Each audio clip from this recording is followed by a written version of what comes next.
Olá, eu sou Ana Maria Camargo e eu vou começar o vídeo de hoje com uma frase particularmente asquerosa de Paulo Freire. Uma frase que está no seu livro Pedagogia do Oprimido. Aspas. Insistindo as elites dominadoras na manipulação, vão inoculando dos indivíduos o apetite burguês do êxito pessoal. Fecha aspas. O apetite burguês do êxito pessoal. Para Paulo Freire, as pessoas comuns, as massas, como ele se refere no seu livro As Pessoas Pobres e Analfabetas, só buscam êxito pessoal quando manipuladas por elites dominadoras. Para mim, o mais repugnante dessa frase é a visão condescendente que Paulo Freire tem dessa tal massa.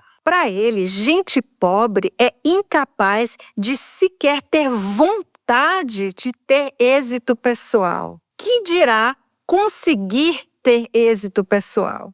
Para Paulo Freire, é inadmissível que pobres desejem ser excelentes em alguma coisa ou mesmo que desejem apenas melhorar de vida para poder dar mais segurança e conforto para os seus filhos. E aí, para disfarçar o seu desprezo pela capacidade dessas pessoas, para disfarçar o seu verdadeiro horror a ideia de que essas pessoas tenham alguma autonomia, ele prega que, na verdade, o êxito pessoal é uma coisa ruim para os outros, claro, porque o êxito pessoal daqueles que Paulo Freire admirava, como Mao, Fidel, Che Guevara, sempre foi celebrado nos seus livros. E o seu próprio êxito também. Não me consta que Paulo Freire tenha recusado alguns dos seus muitos prêmios e títulos doutor honoris causa. Parece que ele preferiu satisfazer o seu apetite burguês. Mas para a tal massa é como se ele dissesse assim: olha, eu não estou aqui dizendo que porque você é pobre e analfabeto, você não é capaz de atingir o seu êxito pessoal. O que eu estou dizendo é que querer êxito pessoal não é uma coisa boa. Tem coisa muito mais bacana para você almejar. Por exemplo, a revolução. Mas para isso, você tem que aprender a pensar certo.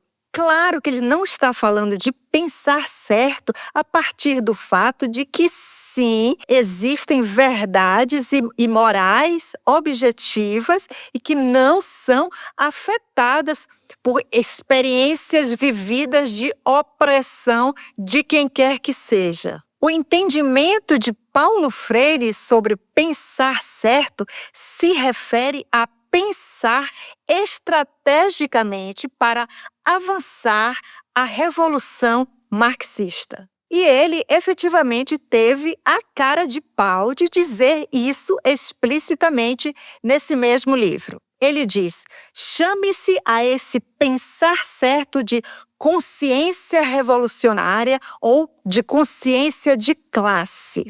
Ou seja, quem sabe quais são as ideias certas para o indivíduo pensar é ele, mas quem manipula é a elite. Como todos os hipócritas, Paulo Freire acusa os outros daquilo que faz. Agora, imagine o que isso significa para estudantes dentro de um sistema que tem o guru Paulo Freire como patrono. Hoje em dia, esse pensamento freiriano se traduz na busca pela equidade. Isso significa justamente a total anulação da possibilidade da excelência, do êxito pessoal na escola. O pressuposto básico é que não haja nem incentivo, nem mérito para aqueles que se esforçam, que querem estudar, que querem aprender para ter êxito pessoal. Na escola woke, todos devem ter o mesmo resultado, mesmo que esse mesmo resultado seja péssimo para todos, mesmo que não haja êxito pessoal para ninguém. Soa familiar com o que nós temos hoje?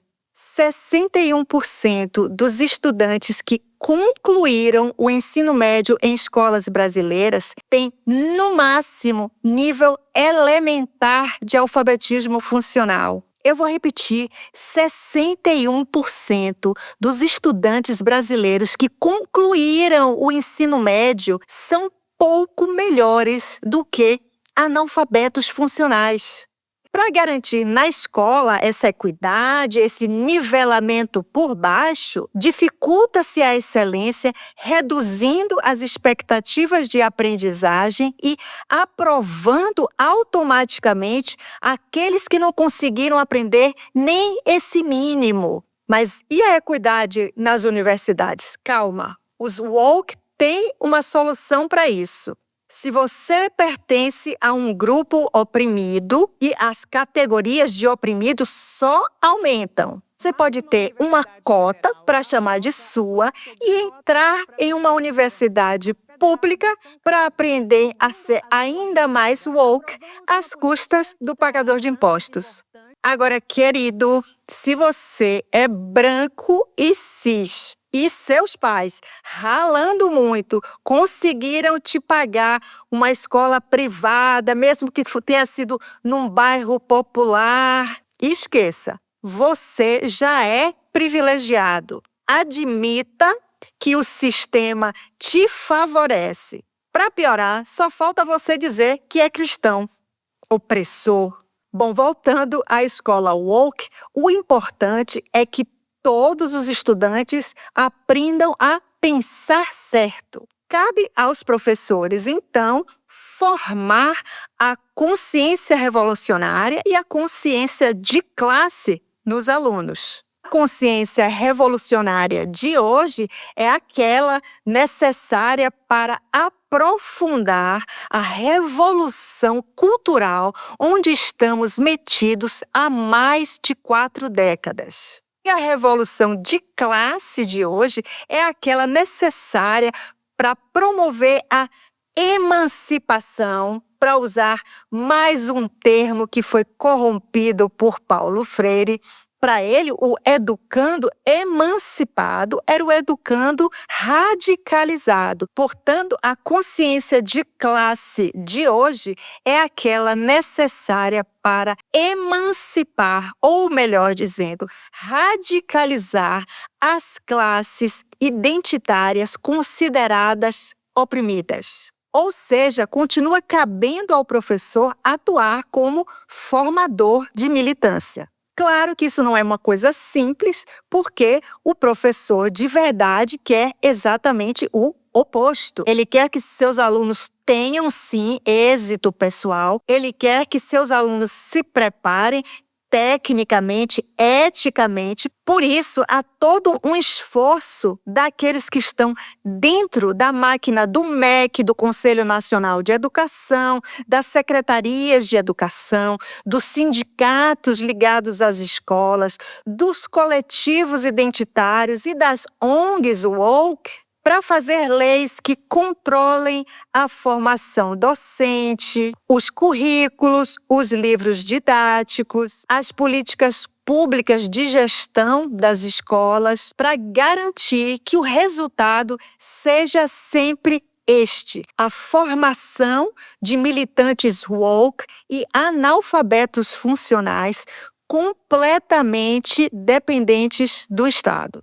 Dentro desse pacote estão, por exemplo, as políticas de mesada para os estudantes não evadirem da escola, a aprovação automática, as políticas de justiça restaurativa, em vez de dar autonomia aos gestores para punirem e impedirem a indisciplina e a violência dentro das escolas, eles propõem rodas de conciliação. Dentro desse pacote está também a resistência à instalação de câmeras nas salas de aula, que iriam proteger tanto os professores quanto os alunos. E talvez uma das mais nefastas dessas medidas foi a formalização que está presente no projeto de lei do governo Lula para o novo Plano Nacional de Educação é o prazo limite para alfabetização, que deveria ser, no máximo, até o final do primeiro ano. No projeto de lei está lá até o final do segundo ano. Isso significa que os alunos, em sua maioria, não se tornarão bons leitores nunca, principalmente os mais pobres. Infelizmente, Paulo Freire não é só o patrono disso que se chama de educação, mas que não é educação aqui no Brasil. Ele é também o guru da seita woke que o governo Lula pretende tornar hegemônica nas escolas.